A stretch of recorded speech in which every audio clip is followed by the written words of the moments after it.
dès 2024.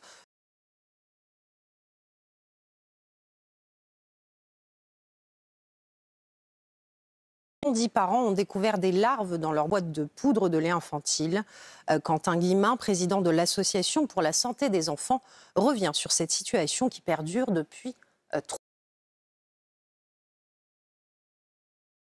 3 ans maintenant. Depuis 3 ans, en fait, on a eu des cas réguliers tous les mois de parents qui nous alertaient. Au total, depuis 3 ans, on a eu 110 cas. Tous les mois, on a de nouveaux cas sans qu'il ne se passe rien en conséquence, ou qu'on nous dise simplement l'usine a été vérifiée, il n'y a pas de sujet, et donc potentiellement la responsabilité serait de la faute des parents. Et puis Vladimir Poutine promet des livraisons de céréales gratuites à 6 pays africains. Dans les mois qui viennent, nous serons en mesure d'assurer des livraisons gratuites de 25 à 50 000 tonnes de céréales, a-t-il assuré en ouverture du sommet Russie-Afrique. Une annonce qui intervient après le refus du Kremlin de renouveler l'accord sur les céréales en mer Noire. Restez avec nous tout de suite, la suite de votre émission. La parole aux Français avec Mickaël Dorian et ses invités. Merci beaucoup Somaya, et direction à présent, je vous en parlais tout à l'heure, d'Argenteuil. Depuis plusieurs mois, le chantier du futur nouvel hôpital d'Argenteuil pose problème aux habitants du quartier. La raison, le rachat par l'hôpital de maisons qui doivent être démolies et qui se retrouvent aujourd'hui squattées.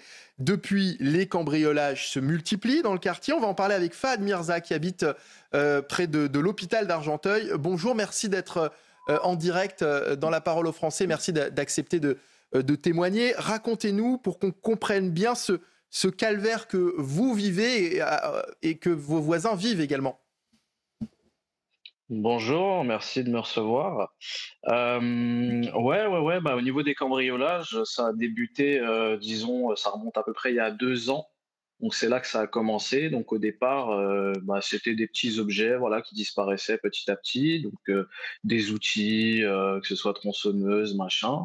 Et puis nous, on voyait pas ça. Et apparemment, c'est arrivé à tout le quartier, donc à toute la rue, tous les voisins.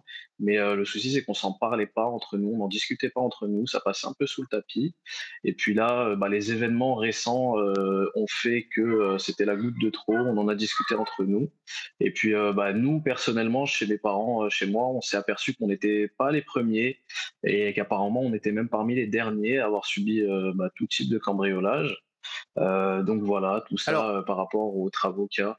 alors Oui. effectivement, on voit sur ces images depuis tout à l'heure des images Mhm. filmées par Michael Dos Santos et Laurent Sélarié, des images de ces bâtiments qui ont été donc rachetés par l'hôpital, qui ont les fenêtres et les portes murées, mais évidemment ça n'a pas suffi et ça n'a pas empêché les squatteurs de pénétrer à l'intérieur.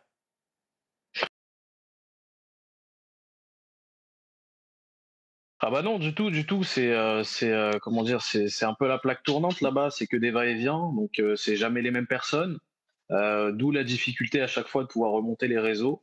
C'est compliqué, c'est compliqué. On a fait appel, on a essayé de faire les choses de manière réglo. On a fait l'appel à la police. On a envoyé des courriers, des mails, tout ça à la mairie. Ça a jamais rien donné. Donc derrière, qu'est-ce qui